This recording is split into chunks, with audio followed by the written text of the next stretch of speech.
Qatar's Guest Center for Islamic Information, under the supervision of Sheikh Eid bin Mohammed Al Thani Charity Association. Qatar's Guest Center provides videotapes, audio tapes, CDs, and free literature on Islam and comparative religion in various international languages. Its activities include public lectures for Muslims and non-Muslims in various languages, an Islamic library, Arabic language courses, elementary religious studies courses, and follow-up program for new Muslims. For further information, please call or write to Qatar's Guest Center, P.O. Box number 22206, Doha, Qatar, or phone us at 486-2390 or 486-2397. You can fax us at 486-2358. Our Ladies Division phone number is 486-1274, or fax the Ladies Division at 486-1275. Bismillahir Rahmanir Rahim. Alhamdulillah. Wassalatu wassalamu ala Rasulillah. Amma ba'd. On behalf of Markaz al-Da'wah and the Qatar Guest Center, we welcome all of you here today to this lecture by our esteemed brother and scholar, Dr. Abu Ameenah Bilāl Phillips. Dr. Abu Ameenah was originally from Jamaica, accepted Islam in 1972, and from there he has pursued the time-honored tradition of seeking Islamic knowledge wherever it is available in any part of the world. And in that vein, he moved to Saudi Arabia, where he received his undergraduate degree in Islamic studies from the University of Medina, after which he went to Riyadh, to Imam Muhammad ibn Saud, where he received his master's in Aqidah, and then he pursued his PhD from the University of Wales in United Kingdom. Dr. Abu Ameenah has written and authored over 30 books, which are available in the English language, and he has lectured in many parts of the world, from Canada to the Middle East to the Far East and the Philippines. And so we are honored to have him here today amongst us to discuss a topic that is of great relevance to the Muslim Ummah today, whether they're in the East or the West. And that topic is hijab. Hijab being the raiment of modesty worn by Muslim women. And this is a topic that has become increasingly important amongst Muslims, not only in the Muslim world, but in the West as well, for instance in France and other parts of Europe. So we look forward to this enlightening lecture by Dr. Abu Ameenah. And without any further ado, I ask Dr. Abu Ameenah to please come forward and enlighten us with his lecture. Assalamu alaikum.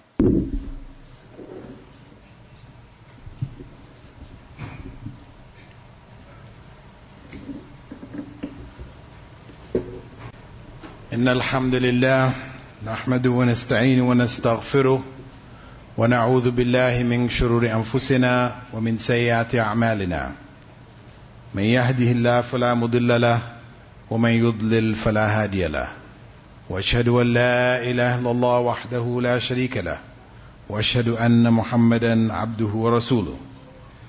Indeed, all praise is due to Allah, and as such we should praise Him, seek His help, and seek refuge in Him from the evil which is within ourselves and the evil which results from our deeds.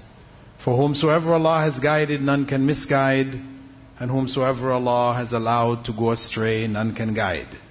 And I bear witness that there is no God worthy of worship but Allah, and that Muhammad sallallahu alayhi wasallam is the last messenger of Allah.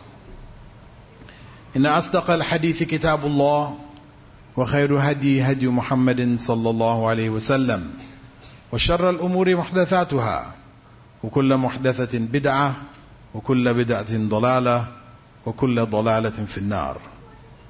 And indeed, the best form of speech is the Book of Allah, and the purest source of guidance is the guidance brought by Muhammad sallallahu alaihi wasallam.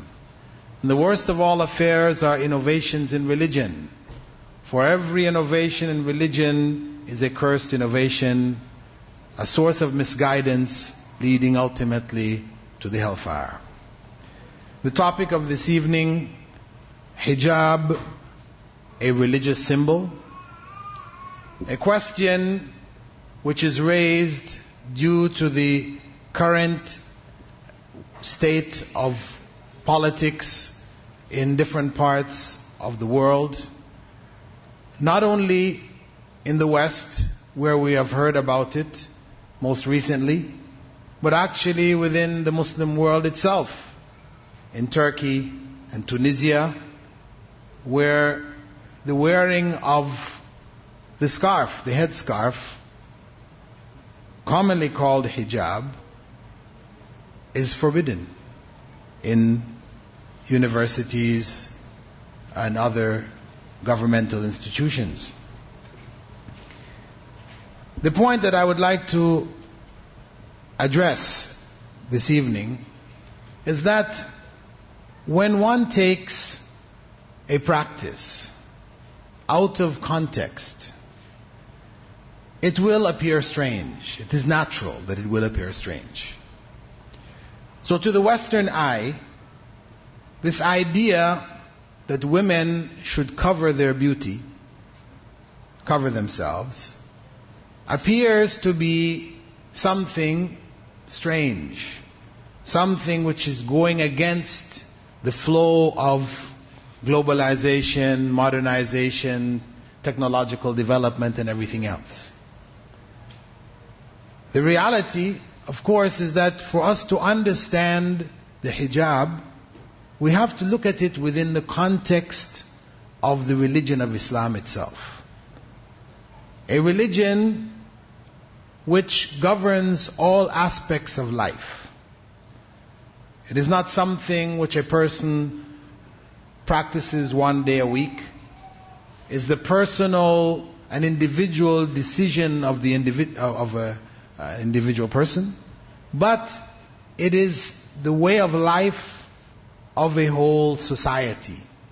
A way of life which Islam teaches was revealed by God, first and foremost, with the creation of the first human being on this earth, Adam, and his wife, Eve. And all the subsequent prophets who arose amongst humankind, missioned by Allah, by God, the Almighty, to convey to humankind a message from Himself as to how a human being, male or female, should live their lives. This way of life, which God taught the prophets, and the prophets conveyed to the various peoples to whom they were sent, this way of life is known in Arabic as Islam, submission to the will of God. We believe as Muslims that there was only one religion which was revealed by God. He did not reveal a variety of different religions, so people follow different beliefs and different practices and are at odds with each other. No. God is not the author of confusion. He wants people to be guided to live the way for which He created them. So that religion, which is a comprehensive way of life, has a legacy which we can see today in various parts of the world. That legacy is a legacy of modesty. One which appears in the story of Adam and Eve, when they disobeyed God, became aware of their nakedness. Their first instinct was to cover themselves, to cover their nakedness, the private parts of their body. They sought to cover it. And this is a part of the religion of God, as manifest even till today in the scriptures of other major religions, as well as in the icons and the images that we can see in various parts of the world. The West, which currently raises the biggest objection to hijab, when one looks in Christian tradition, one finds all of the images where the mother of Jesus, the women around Jesus are portrayed wearing hijab. And even when one looks at the garments, even of some of the other ancient societies, whether Egypt or Greece, etc., though they did go through periods of laxity and nakedness, you will still find a basic core of covering the body parts in a modest way. So, modesty in general, when we go throughout the world, is a part and parcel of human society. That people should cover elements of their bodies. And if we look at the actual definition of modesty, according to Webster's 20th Century Dictionary, it states, not displaying one's body. That is the fundamental meaning of modesty. Not displaying one's body. This continues in some sects of Christianity, like the Amish and the Mennonites. Their women are completely covered. Women and men. They cover themselves up. Their heads are covered. It may not be in the form of hijab, but they cover in a kind of a bonnet, etc., which they cover their heads. And this can be found in the scripture, in Corinthians, in the writings of Paul, where he says, every woman who prays or prophesies with her head uncovers dishonors her head. It is as though her head were shaved. If a woman does not cover her head, she should shave her hair off. And if it is a disgrace for a woman to have her hair cut off, then she should cover her head. And we know the tradition in Roman Catholicism of nuns wearing their garment known as the nun's habit, which covers her in such a way that were it not for the particular style in which they're covered, one would have to say she is covered like a Muslim. Hijab, wearing hijab. So, when we look at the issue of a woman covering herself in what is referred to as hijab, and we should know that the term hijab, though it is currently understood to mean just a scarf, that the headscarf in Arabic is really called khimar. And this is mentioned in the Quran as well as in the Sunnah, where women are told to bring their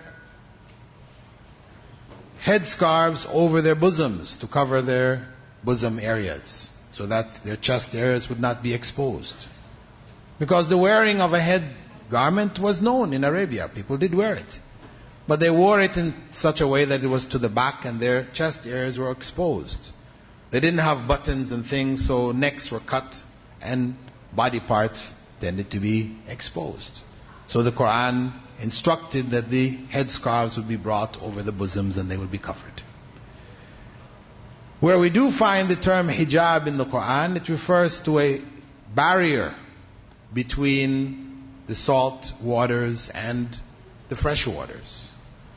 We find it also referring to a veiling for the wives of the Prophet, may God's peace and blessing be upon him, so that none would see them, because they were not permitted to marry anyone after the Prophet, so that no feelings, etc. would develop. They were veiled from the public, except for their relatives.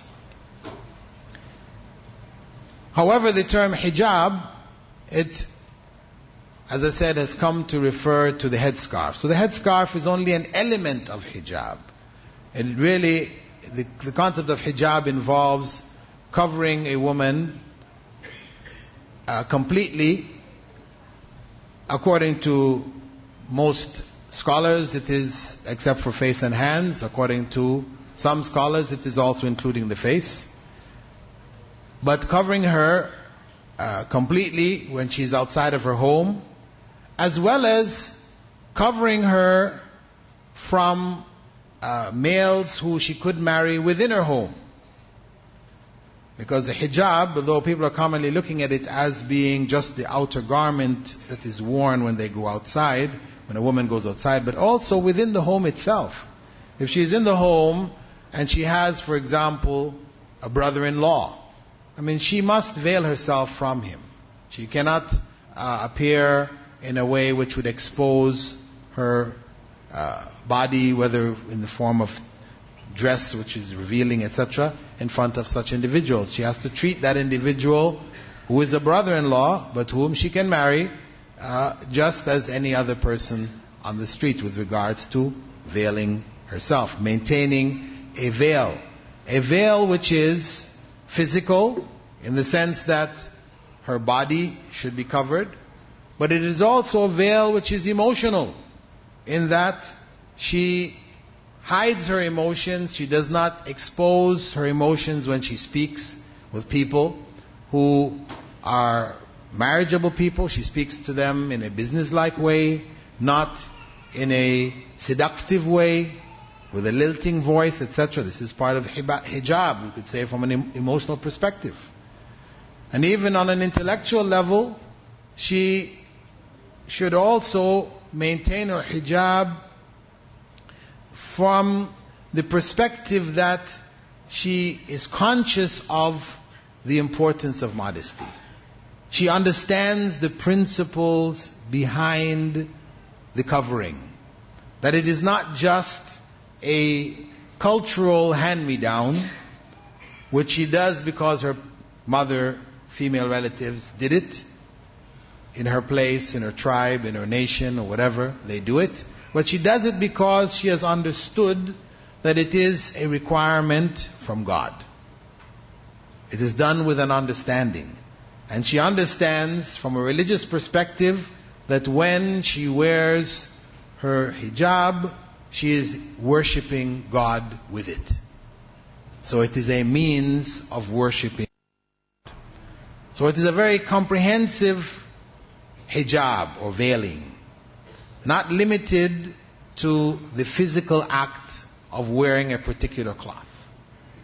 A cloth which, due to the exaggeration of secular Western societies, have turned this into an issue done by young girls which would shake a whole nation. Young girls put on a scarf and go to school and the whole nation shakes. We have to ask ourselves why?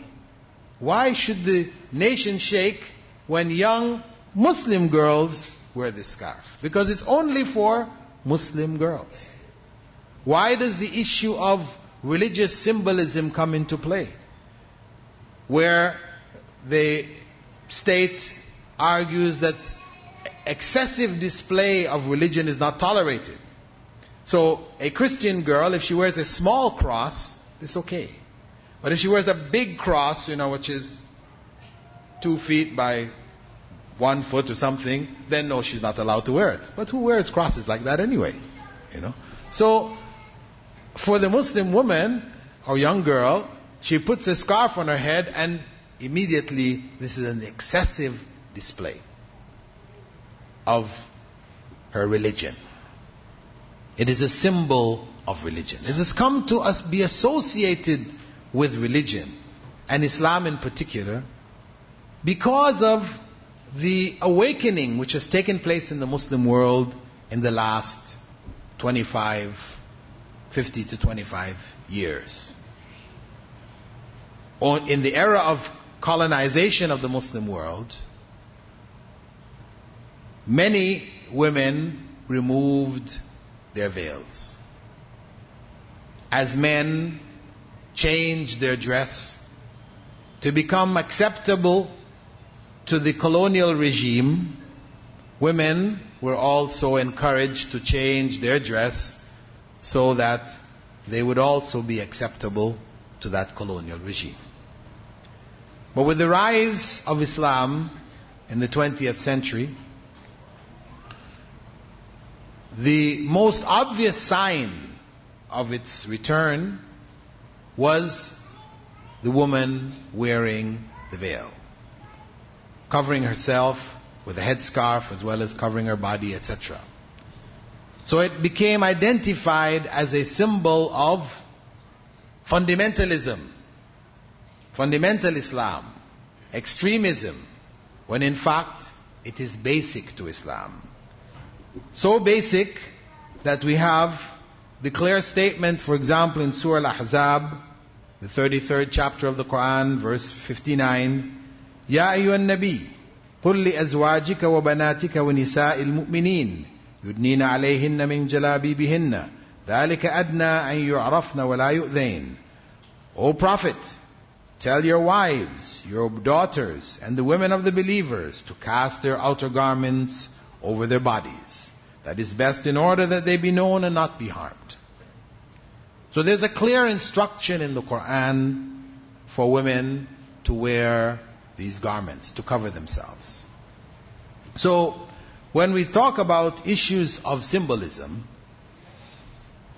we cannot compare the hijab to a cross, which is a symbol. It's a symbol of Christianity. Or to a dove, which is a symbol of peace. These symbols represent something else. The cross is not Christianity. If a Christian wore a cross or he didn't wear a cross, it would not change the quality of his Christianity. If a person used the symbol of a dove or they didn't use it, that doesn't indicate whether they are a peaceful person or not. The dove is only a symbol of peace. It is not peace in and of itself. Whereas the hijab for a Muslim woman, this is ibadah. It is worship. It is an obligation which God has put on her. Allah Almighty has required her to cover herself. So when we talk about removing the veil or removing the hijab, it is not the same as a Christian woman removing her cross. No. It would more be equivalent, as some people said, to asking a Christian woman, a practicing, modest Christian woman, to remove her blouse. That is what removing hijab for a practicing Muslim woman is like. As a modest, practicing Christian woman would be shocked if you suggested to her to take her blouse off. I mean, there are elements in this society, Western society in particular, that don't have any problem about taking their blouses off. So we have that.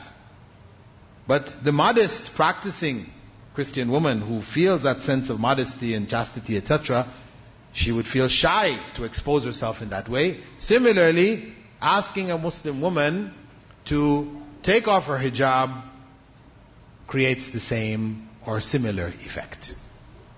This is the equivalency that we should make. Don't equate it. Let us not equate it to taking off a cross or a Star of David or a yarmulke, the cap worn by the Jews. It is a part and parcel of the religion itself. Now, as I mentioned, even though we accept that it is part and parcel of the religion, it is there for a reason. And it is important for us to understand that reason. Those of us in the audience who are not Muslims, this is not to say one must accept this understanding. At least one should be clear that there is a rationale, there is a reason behind it, which has nothing to do with oppression of women. which is how it is normally portrayed in the media, especially after Afghanistan, as a means of galvanizing forces against that Muslim state. The woman covered in the burqa became the symbol of oppression of Muslim women who needed to be liberated. And Oprah Winfrey, the big figures, female figures in the American movie industry, etc., they galvanized the support of the feminists, etc., to try to liberate and educate Muslim women. This was the cause that they were driven and excited about. Reality, of course, is that after the removal of the Taliban, traveling in Afghanistan, after they have been quote-unquote liberated, still the vast majority, 99% of Afghan women still wear the burqa. The reality is that they were wearing it before, and they would continue to wear it because it was a part of their tradition. They know it is connected with the religion, etc., etc. So the issue of the veil, the covering of the Muslim woman, should not be looked at as an imposition. Yes, it may be there legally in the Sudan, in Saudi Arabia, in Iran, some Muslim countries. It is a part of the law of the country that women cover themselves. And in fact, that is Islamic law.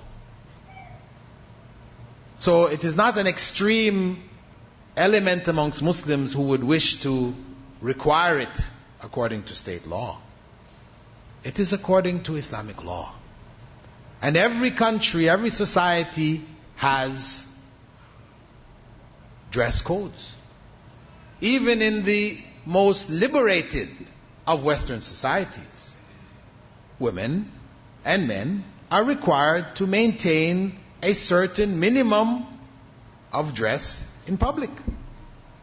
Yes, some do allow in limited areas, nudist parks, nudist colonies, nudist beaches, etc. We do find this element there, but in general in society, people are not allowed to walk without any clothing down the main streets. Yes, we do find it in India. There are elements amongst the Hindu priests who believe that the highest way of worshipping God is to go back to one's natural state. So they do walk. You will find in certain parts of India where these priests will come walking into town. They usually stay out in the outskirts in their hermitages or whatever. But they do come in from time to time walking down the main streets stark naked. But this is unusual. This says something about Hinduism. But anyway, it is not the norm in most societies. Right? Most parts of the world, people do have dress codes which they are obliged to follow. The fact that Islam sets the dress code at the hijab level, one needs to understand what are the principles behind it. If it is not oppression, if Muslim women are not obliged to do this, and we should keep in mind the fact that Islam is the fastest growing religion in America, in Britain, in France, in Germany, etc. And in America in particular, where they have estimated the numbers of people converting to Islam at close to 400 people per day. 3/4 of them, meaning 3 out of every 4, are women.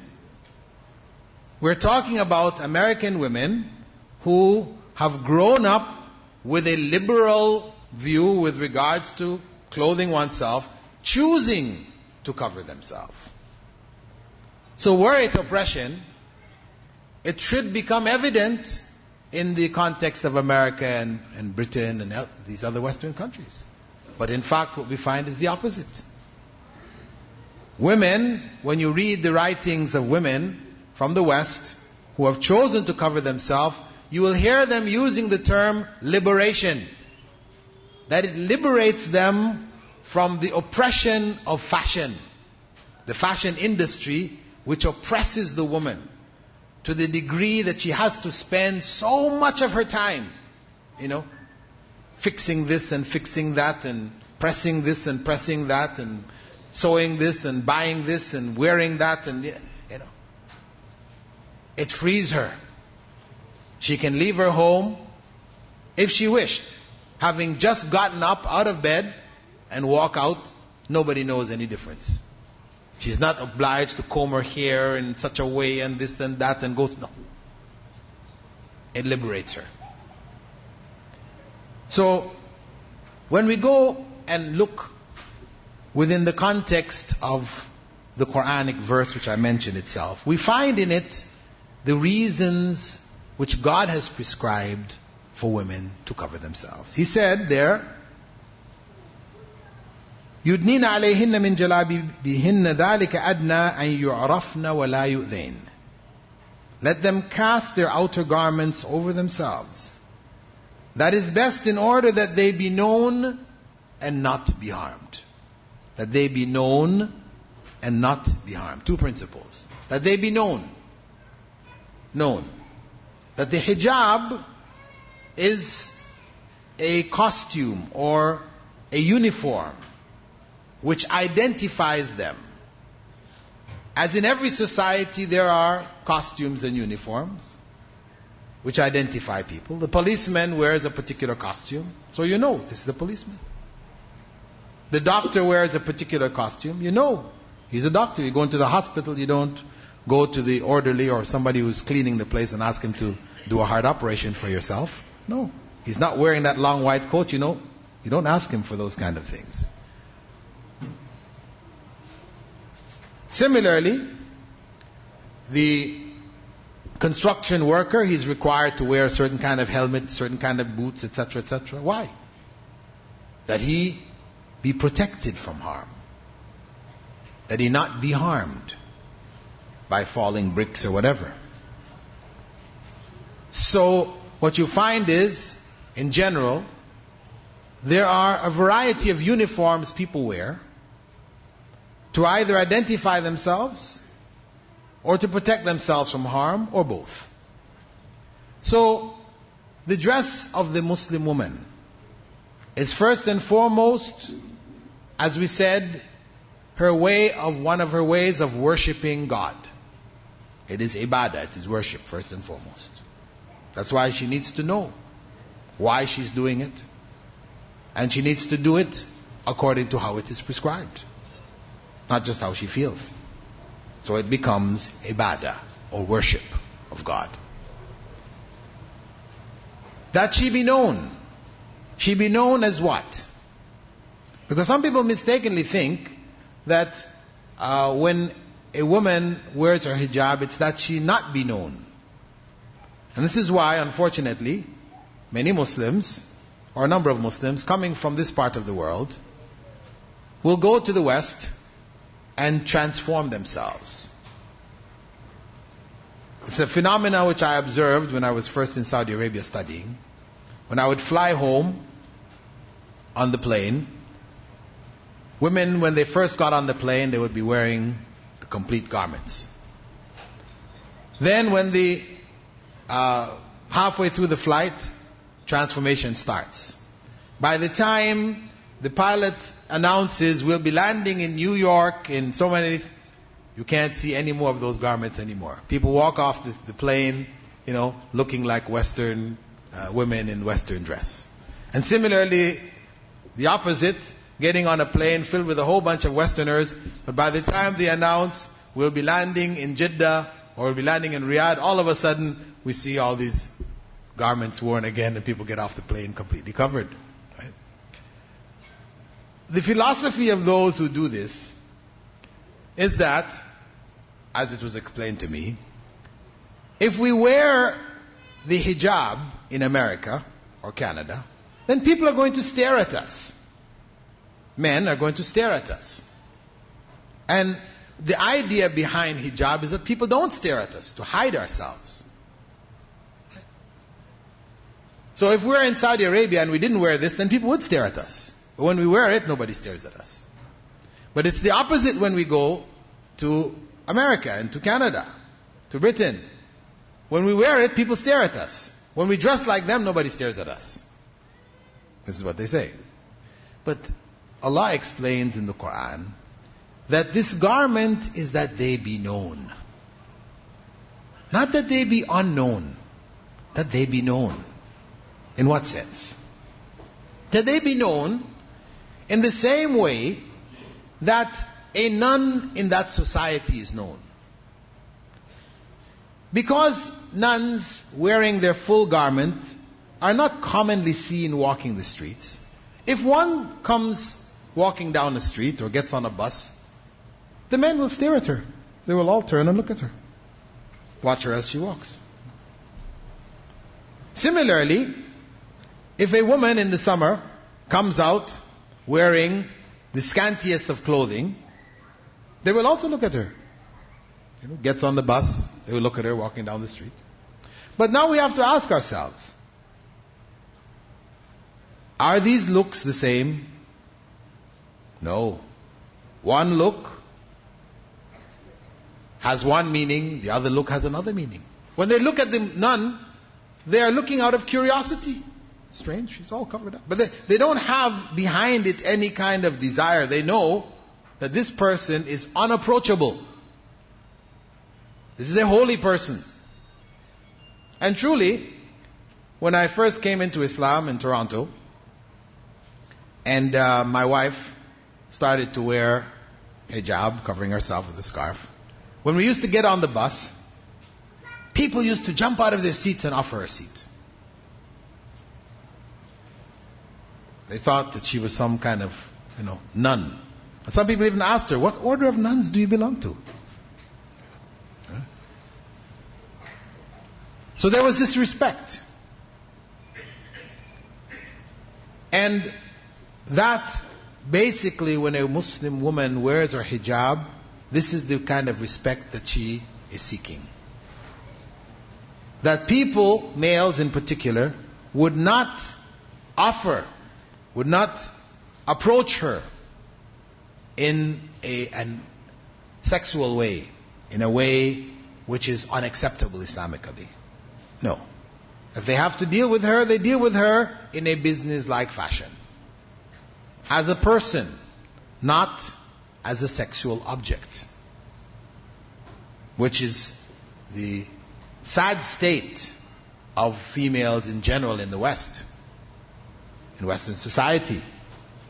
They have become sexual objects. They are used to sell products.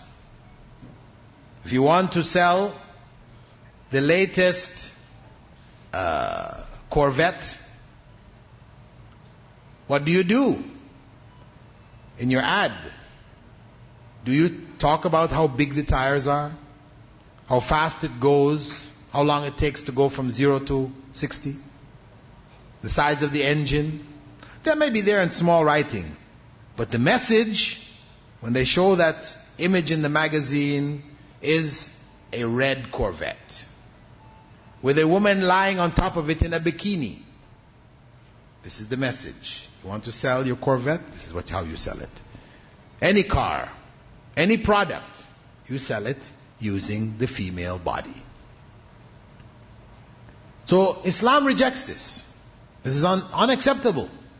This is dishonorable. This is exploitative. No, a woman should be honored, held in an honored position, and not turned into a sexual object. So her dress is a fashion statement that she is not to be treated in that way. She makes a clear statement to the society around her. Similarly, this dress is to protect her from harm, as Allah said, as God said in the Quran. وَلَا يُؤْذَيْنَ, that they not be harmed. The harm refers to what happens to women in a society in which they are not veiled. Women, when they come in contact with men.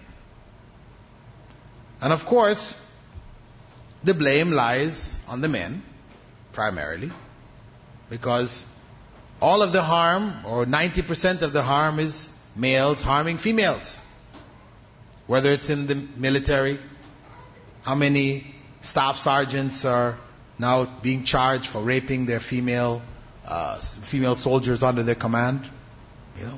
Large numbers of decorated heroes, war heroes, charged with rape in the military, the Air Force, the Navy, in the medical profession. How many doctors are being charged for abusing their position with female patients? Whatever profession one goes into, where males and females are mixing, women are writing books about the harassment of women on the job. Harassment which is not abating. Harassment in a society where people have ready access to sexual gratification. There's so many products, clubs, a variety of other means that people have, yet women are.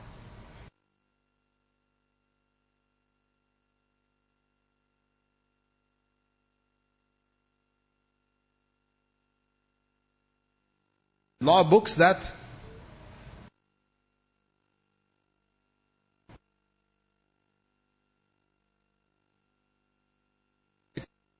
very severe punishment. Philippines has taken up that law. India is considering it. Other countries, feminists are talking about it. Kill these men. But can we really apply such a severe law without a balance from the side of the women, that they are also required to cover their charms? It's not fair to just kill a man who steps out of line and the woman is free to expose herself. She might say, well, listen, when I wear my miniskirt, right, my halter top or whatever, I am not inviting men. This is not my intention. My intention is just to look nice. This is the style and this is what is considered to be nice, and that's how I want to look. But this is not the point. The consequence is that men are attracted in this way. Common sense tells us that we should avoid this kind of clothing to minimize the abuse, the harassment which is taking place in the society. This is common sense. For example, in Canada, some years back, maybe about 5 years ago, women argued for the right in summer to walk the street topless. Since in summer men commonly will wear shorts and go walking down the main streets topless, right? They call it bare-chested. They said women should have the right to do that, because if a woman did it, she would be arrested for lewd conduct. They say, why? Why should we be arrested for lewd conduct when the men are able to do this? Men and women are equal. No, that's what we said in the Constitution, they're equal, so we should have the right. They argued and won. In Ontario, Toronto and the rest of Ontario, it is permissible for a woman, in summer, because this is when they would do it, to walk down the main streets topless. However, since that law was passed 5 years ago, there is no record of a single woman doing it. Why? Common sense tells them that if they did it in public, going down the main streets, they would suffer. They would suffer. So they choose not to do it. That's common sense telling them. So similarly, when we talk about dress, we should keep this in mind, that women should be required to cover themselves, and at the same time we should have strong laws dealing with those who are involved in rape, who would harm women in this way. And there's an article I have here, which is from USA Today, called Men, Women and Sex, We Need Your Help. Darren Snyder, a reporter for USA Today, non-Muslim, he's writing, he says, do your skirts have to be so short? Do your jeans have to be so tight? Can't your clothing be less provocative? He's a non-Muslim writer. And he goes into discussing the need on the part of women who complain about harassment of men, that they should also dress themselves in a more modest way. And he actually states in here, he says, talking about the men first, and he puts the blame, he says, yes, it's men's fault. He says that that's the men's fault. But he says, it's a difficult dilemma for women. Many men have one-track minds. Even if women wore bed sheets and drapes, some men would still be able to indulge in whatever visions tickle their fantasies. But if you dressed, say, in long flowing, loose-fitting garments, like some traditional Muslim women, you don't have to cover your face in my book, he said, this is him. It would be easier on men trying to overcome the entrenched notion of man as a sexual hunter-gatherer. He said, men need your help. Our spirit is willing, but our flesh is weak. You know? This is a non-Muslim writing on this matter. This is reality. So, when we look at the rates of rape, for example, in North American society, where if we just look at 3 years, 1994, 1995, 1996. In 1994, you had 251,560 rapes and sexual assaults. In 1995, you had 354,670. In 1996, you had 432,000, sorry, what figures am I using here? First one was 251,560 in 94, 354,670 in 95, and 432,330 in 96. We're jumping almost by 100,000 every year. This is a trend which you can extrapolate backwards to the turn of the century, so that the graph appears to be going down. It's rising as we go forward into the 2000 and 2001, 2002. If we look at that graph, and we look at the graph for women's clothing from the turn of the century, where women used to go bathing in full dresses. In America, women went bathing in full dresses. And men even covered themselves completely. Till today, where people go bathing virtually naked, wearing bits and pieces of clothing. They call it bikinis and a variety of other things, but in fact they're virtually naked. You see a graph going in the opposite direction, going from fully dressed to fully undressed. Rapes going from few to many. There is a correlation.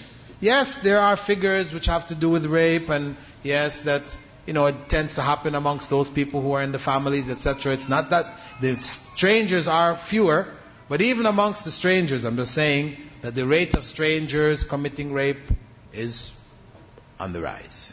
And if we put rape aside and just go, and the figures they have in America, they said every minute 5 women are raped in America.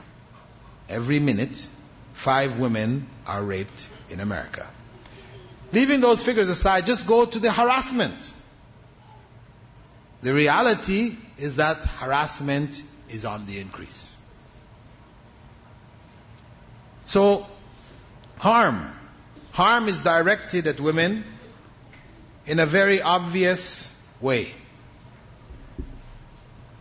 Islam prescribes the hijab, the garment to protect the woman, and also to identify her in the society.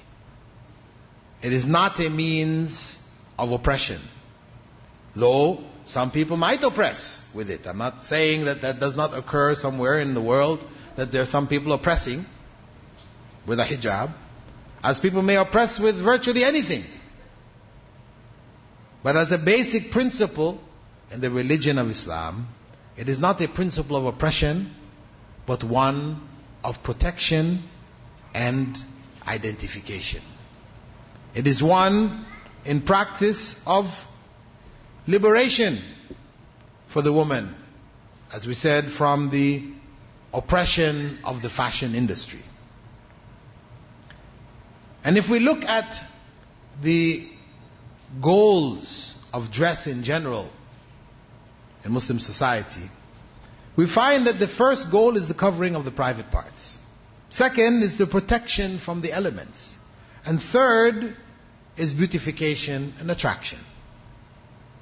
Primary is covering the private parts. Secondary, protection from the elements. And thirdly, beauty.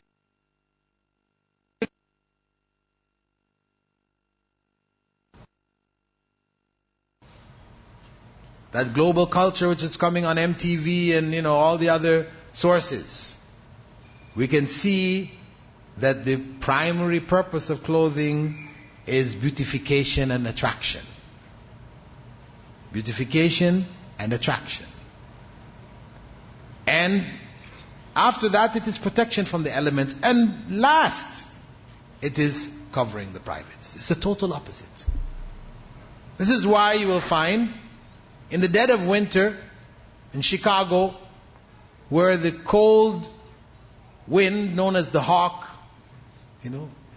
rips through you, at 20, 30 degrees below zero, you shiver just thinking about it. You will find women walking out in miniskirts in the dead of winter. How? What is the intent here? Obviously, it is attraction of the opposite sex. Well, the woman might say, as I said, it's just style. But the bottom line, the fashion industry is geared towards attraction. That is the goal. So, Islam seeks to bring all of these principles under control. It's a part of a system. And this system actually does not exclude men. The system actually does not exclude men. There is hijab for men too. No, they're not required to wear the scarf, the khimar, but they are required to cover their bodies primarily between the navel and the knee. That is the minimum.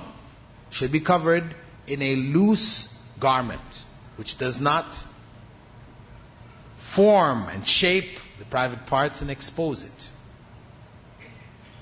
That is the requirement. Unfortunately, many men today in the Muslim world, while being very vigilant to ensure that their women are properly covered, will leave their homes improperly covered. They will wear garments which in fact expose their private parts. Garments which they wouldn't accept for their wives, their daughters, etc. But they're wearing it themselves.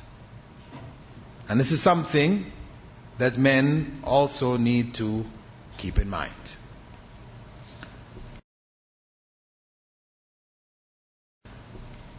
So, in summing up the topic, hijab.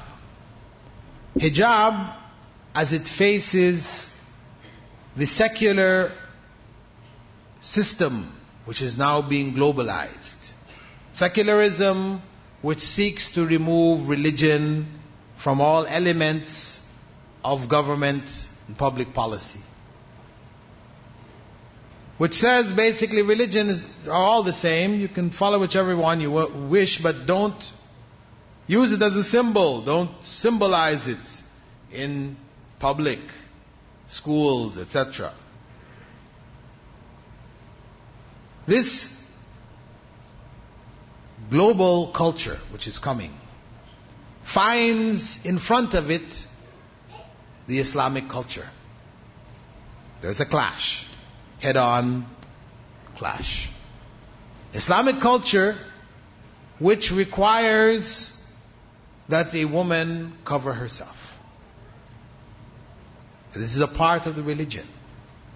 Yes, some Muslims may be lax, not practice it properly in different parts of the world, but as a whole, the Muslim nation recognizes that this principle of modesty is a part and parcel of the religion.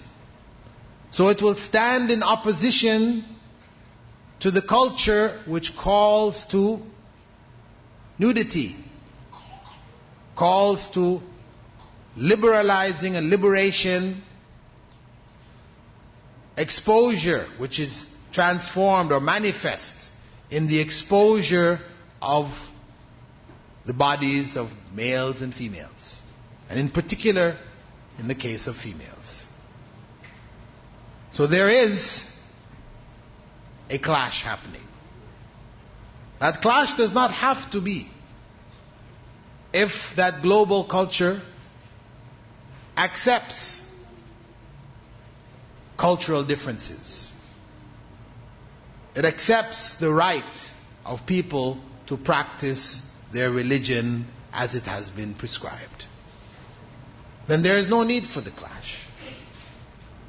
They accept the principle of hijab within the context of Islam, within the context of a system which promotes modesty, encourages, prescribes modesty. That this is the right of that system and those involved in the system to practice this. So if those who are currently raising such a clamor against the hijab were to wake up to the realities and accept it and embrace it as a part of the cultural diversity of human beings, then there is no problem. In fact, those countries that see schoolgirls wearing a scarf, Muslim schoolgirls wearing a scarf, as a challenge to the system. They want them to conform. They want them to be absorbed by the culture, the home culture. That is their goal. In fact, banning the headscarf will not achieve that goal. It will actually defeat it. Because many Muslim families will choose instead to take their children out of schools, these state schools, and put them into Muslim schools, where their values will be reinforced, and where, as the society sees it, fundamentalism will thrive. So actually, they are shooting themselves in their feet. The goal that they intend will not be achieved by the methods that they are applying. So hijab, though it is a symbol of an awakening to Islam, it is among the practices of Muslims. It is not a religious symbol in and of itself. It has symbolic value, but it is not a religious symbol in and of itself. It is an act of worship. It is a religious obligation. And as such, Muslims as well as non-Muslims need to understand it in this context. And having understood it, then the problems which we are facing today in the Muslim world as well as the non-Muslim world, though most of the problems seem to be in the non-Muslim world, these can be resolved quite easily. Because Islam is not confrontational. It is not a violent religion. It doesn't seek to impose its way on people. It is a religion which thrives in peace, in times of peace. It spreads most rapidly when there aren't tensions, when there aren't conflicts. When we consider the spread of Islam to Indonesia, 200 million Muslims, not a single Muslim soldier set foot, the largest Muslim country, became a Muslim country from trade. Merely from the trade of Muslim traders leaving Western, Southeastern Arabia, Oman, Yemen, traveling there and trading. So, in summary, Islam is a complete way of life. The hijab is a part and parcel of that way of life. It is not imposed and it is not oppression. It is a means of worship for females. They worship God by wearing it. And it is also practically in the society a means of identifying themselves and a means of protecting themselves from harm. It also protects the society from the harm which comes from exposure. So it protects themselves and it protects the society as a whole. The hijab is not only a physical garment worn, but it is also a state of mind, a state of emotion, where a person, a female, wears that garb to worship God and maintains all of the requirements of that garb in all of their dealings in the society, whether outside their homes or within their homes, whether among males or even among females. There are requirements in dress. Though it may be relaxed amongst females, it is not relaxed to zero. There are still requirements of Muslim females, even in the presence of other Muslim females. Similarly, hijab is not restricted to females. It is also a part and parcel of male dress. There are requirements, hijab requirements of modesty, of covering, of maintaining an even keel in the society with regards to sexuality, sensuality, that it is kept under control. Though today, from a Western perspective, when one thinks of the veil and this hijab, the image which comes up in many people's minds is that of the 1001 Nights, the harem, the women, belly dancers. This is some of the images which people conjure up. Of course, these are stories, entertainment, novels, fiction. Yes, there may be elements of truth in them, but the whole truth is that the veil, the hijab, is an element or an instrument of worship in Islam, and not one of heightened sensuality. It in fact lowers it in the society, and this is the purpose for which Islam prescribed it. With that, I conclude my presentation, and we will give you an opportunity now for questions. Females may give their questions. There is amongst you one of the sisters who can take those questions down to her father, Brother Niaz, who can collect them and bring them forward. Questions from males, we can take them in the written form, as well as if you'd like to just raise your hand, we can also take questions directly from the floor.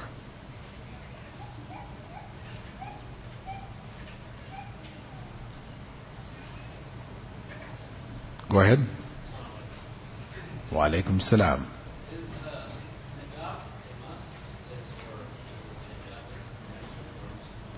Okay, brother's question concerning niqab or the face veil, is this a must and a requirement for Muslim women? Well, this is an issue over which Muslim scholars have differed. Some hold that it is not an obligation, but those who hold it's not an obligation hold that it is a strong recommendation. And others hold that it is an obligation. You do have an element amongst modernists who would even go so far as to claim that it isn't an obligation at all.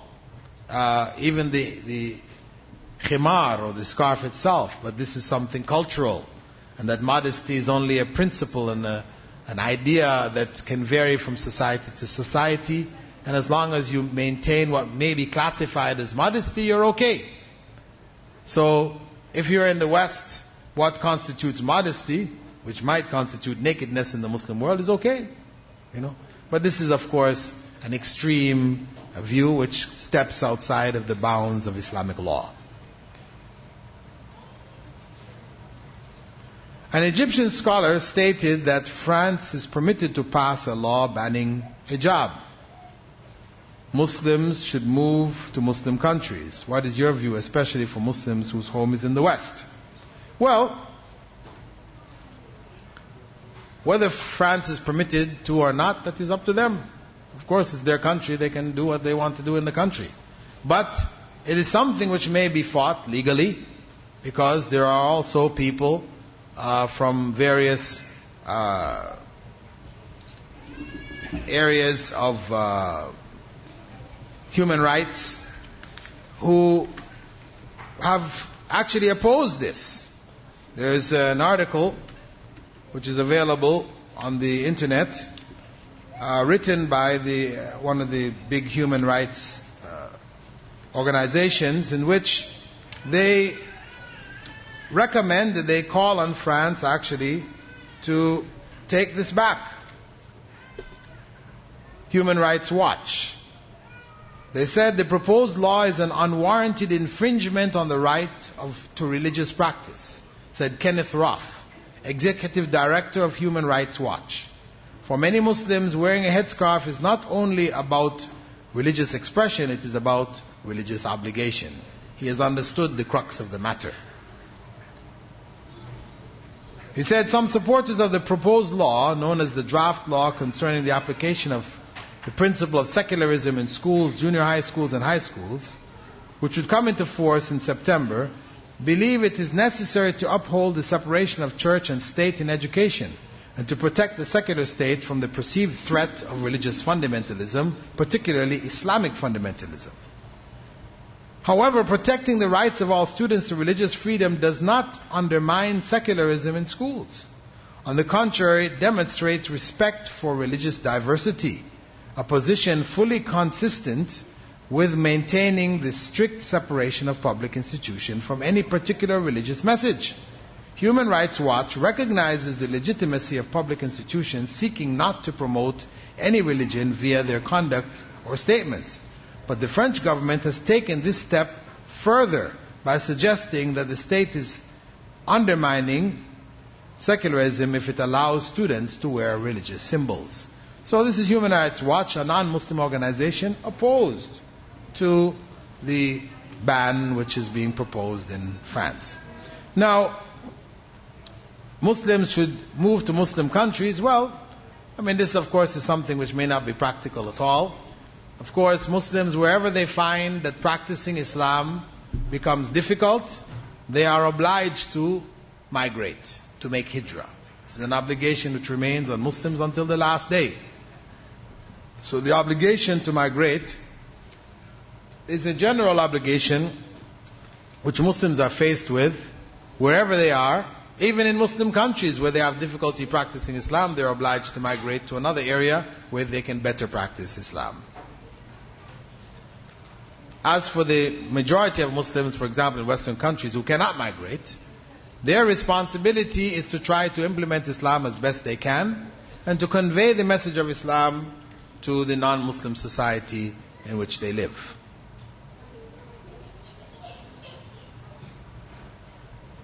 In case a woman is alone in her home, what clothing should she wear? Well, if she's absolutely alone, of course, she's free, she has to take a bath, whatever. I mean, people take baths, they don't usually wear clothing when they take baths, so it means that sometimes she may take off all of her clothing. So it depends on the circumstance, She doesn't have any particular minimum which is prescribed, but for herself, whatever she feels, most comfortable in, within the bounds of her own personal modesty, then she is permitted to wear as she wishes, within the bounds of her own home when she is alone. What is the exact way of wearing the veil? This is the same question we looked at earlier. What is the sin for not wearing hijab? Well, of course, this is disobedience to Allah subhanahu wa ta'ala, Allah Almighty. Women who expose themselves, depending on the severity of the case, could end up it being a source of punishment for them on the Day of Judgment, in the hellfire to some degree, for some period of time or whatever. It just depends on the severity of their acts. But in general, a Muslim is required to try to obey Allah's commands as much as they can. The nature of women and men are different. Isn't it also the nature or the way a man is created according to the Quran as one of the reasons why men look at women in desirous ways? Yes, it is from the nature of men that they are more easily aroused by females, just looking at them, etc. It is part of the difference. And this is why Allah, when speaking about the covering, says, tell the men, Muslim men, the believing men, that they should lower their gaze and guard their private parts. They're told. As women are told, they're also told. Question 2, is this conforming by other countries, the banning of the hijab for Muslims, a sign that non-Muslims are fearful of Islam? Yes, it does represent something of a fear. They see in Islam this wearing of the hijab a fundamentalist upsurge, and they link it to terrorism, which of course is a false link, because fundamentalism, going back to the fundamentals of Islam, is something required of all Muslims. And this has no link with terrorism. Terrorism is something else. A person may be an atheist and a terrorist. He could be, a Muslim who is not practicing Islam and he's a terrorist. It doesn't necessarily link with practicing Islam. So, it's a misunderstanding on the part of many people in the West, unfortunately promoted by the media, that fundamentalism means terrorism. If women wear complete hijab, covering the face, then identification will be difficult, as per for the Prophet saying that they should be identified when she goes with a man. Well, I don't know about that saying. In fact, the idea is that she is not identifiable, easily identifiable. It is sufficient that she knows who her husband is and where they have to meet. It is not necessary that the husband be able to identify his wife, when she is amongst other women in a similar dress. This is not a necessity. Some parents say, I will leave it up to my daughter to decide What do you have to say to them? Well, this is a mistake. This is a mistake. It is something which Allah has already decided. So to say I will leave it up to my daughters to decide is to go against the commandment of Allah. Is to give the right of decision which belongs to Allah to your daughter. This is a big mistake. Of course, many Muslims who are not applying Islam properly find themselves in a difficult situation when they recognize culturally that a girl has now become a young woman and she needs to be covered, and they ask her to cover and she doesn't want to. They have to struggle with this. Then they say, okay, I'll leave it up to you. But the reality is that the Prophet ﷺ said, teach your children prayer by the time they're 7. عَلِّمُوا أَوْلَادَكُمُ الصَّلَاةِ بِسَبْعٍ. Teach them prayer by the time they're 7. Teaching them prayer involves teaching them hijab. Because to teach a young girl how to pray, it doesn't mean the physical actions alone. It means the dress that it accompanies it. That she must cover herself accordingly what is acceptable for prayer. And she learns that dress from the time she's 7. By the time she reaches puberty, you will not have any problems encouraging her to wear the hijab, because she'll already be doing it. Maybe not as complete, maybe at that time she wears it in the most complete sense. So that only becomes a problem for those people who are not following the prophetic instructions.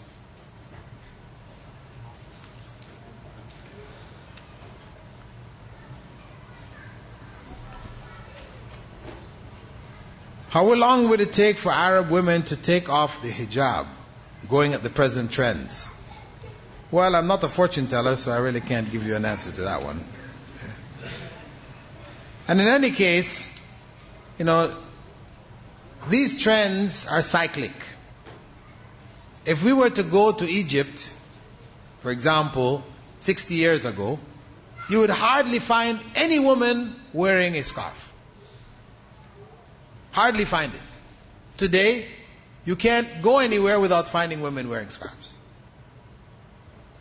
When I was in Malaysia in the 60s, I lived in East Malaysia, which is a Muslim country. I never saw a single woman in hijab.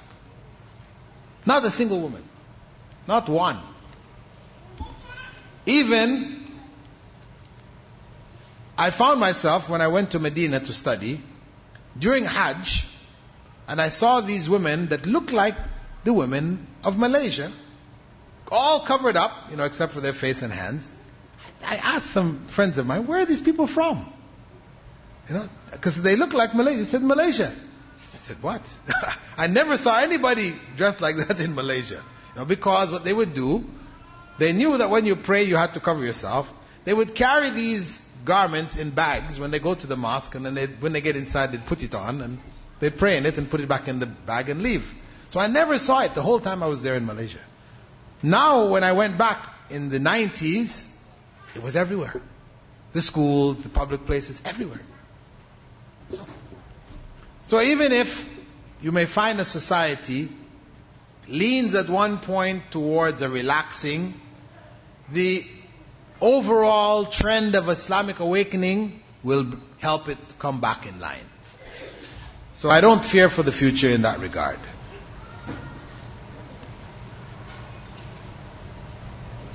Question. You speak of extremes in the West, topless, miniskirt, etc. But are gloves, niqabs, to the point where women cannot see, etc., not extreme as well? Why can there not be a respectful middle ground of conservative, modest dress? Thank you. Well, the degree to which a woman covers herself, if she chooses to cover herself to the point, as you said, where she can't see well, of course, that may be a bit of an extreme, where it's going to hinder your walking, you're bumping into poles and falling and tripping and things like this. So we say this is an extreme. You should at least have a minimum of being able to maneuver in society, right? So, but still, even with the niqab and the glove, we can't say niqab and the glove is extreme.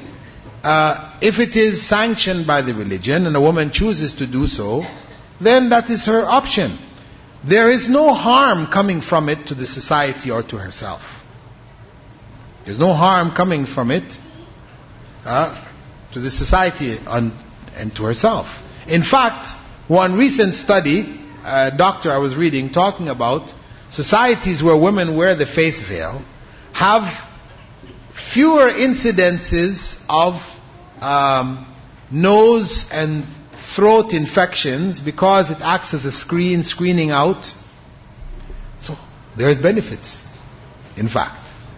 Now if we go to the other extreme, where people, the topless and the miniskirt, we say there's harm, there's obvious harm there. So where are we going to find the modest means?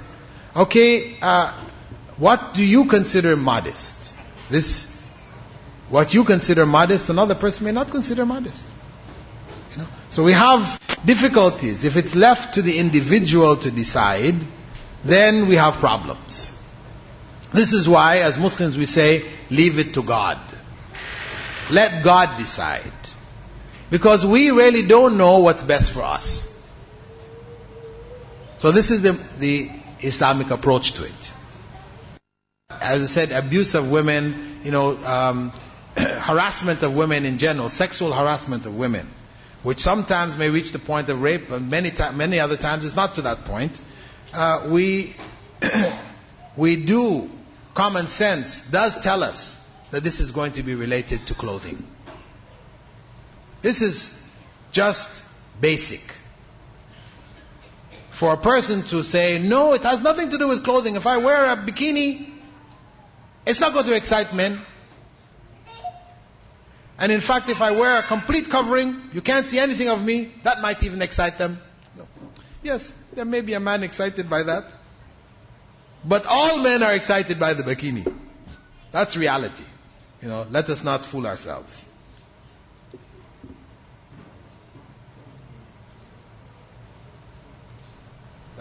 Okay, our time's running out. We have hit the hour of 10 o'clock. And though we have a number of questions remaining, what I can do is maybe I'll save them for the center. We can answer them at the Qatar Guest Center, where we have regular classes in the evening. I have regular Friday classes there. I can answer some of them in my question and answer period, because the time will not permit going through all of them. And if you didn't receive a brochure before leaving, please collect one, which informs you about the Qatar Guest Center, which is the main body involved with setting up this program. And inshallah we'll be having other public programs. We hope that you will continue to take part. Okay, just running through a few of these other questions. Is it permissible for children of the age 13 and 14 to wear hijab, that is the head cover, only at school, where the girls and the boys are separate? The hijab doesn't cover the chest. Well, 13, 14 is the age of puberty, so a proper hijab should be worn by a girl of that age. The point at which it becomes a requirement, an obligation, religious obligation, is the age of puberty. In your speech you mentioned that in the U.S. there's around 400 people converting to Islam daily in the U.S. Is there any proof in this comment? Yes. It is research done by Yvonne Haddad from the University of Michigan, and Ihsan Baghbi, both Professor Ihsan Baghbi, both of them concluded with these figures close to that 300 plus, etc. To me, TV media plays an important role in unveiling the woman. If you provide liquor to a drunkard and then you tell him not to drink, it is very difficult for him. First ban the liquor, then tell him not to drink. Similarly, ban those TV channels which inspire women to unveil, and then tell them, I guess, to veil. Well, we should, of course, try to control the media to the degree that we are able, but even if the media is not in our hands and it is not complying with Islamic principles, does that now become justification for us not to comply with those principles? Of course not. In the end, a person has an obligation to worship God, to obey the commandments of God in his or her life, whether the whole society doesn't do it or whether they do. Ultimately, they will be asked about themselves, first and foremost, and as such, they should consider the obligation a personal obligation. The implementation of Islam is a personal requirement. Then it is one of family, community, and society, etc. But first and foremost, we must begin with and end with ourselves, because we have to answer, each and every one of us, to God. With that, I close thanking you all for being with us this evening, and hoping that you will continue to take part in our various programs that we are offering. سبحانك اللهم وبحمدك نشهد أن لا إله إلا أنت نستغفرك ونتوب إليك. And just in passing, we'd just like to mention that on the 28th of this month there will be another public lecture given at the Qatar Charitable Association, which is near the mall. Their hall will be holding another public lecture entitled The Pursuit of Inner Peace. Assalamu alaikum wa rahmatullahi wa barakatuh. Qatar's Guest Center for Islamic Information. Under the supervision of Sheikh Eid bin Mohammed Al-Thani Charity Association. Qatar's Guest Center provides videotapes, audio tapes, CDs, and free literature on Islam and comparative religion in various international languages. Its activities include public lectures for Muslims and non-Muslims in various languages, an Islamic library, Arabic language courses, elementary religious studies courses, and follow-up program for new Muslims. For further information, please call or write to Qatar's Guest Center, P.O. Box number 22206, Doha, Qatar, or phone us at 486-2390 or 486-2397. You can fax us at 486-2358. Our Ladies Division phone number is 486-1274, or fax the Ladies Division at 486-1275.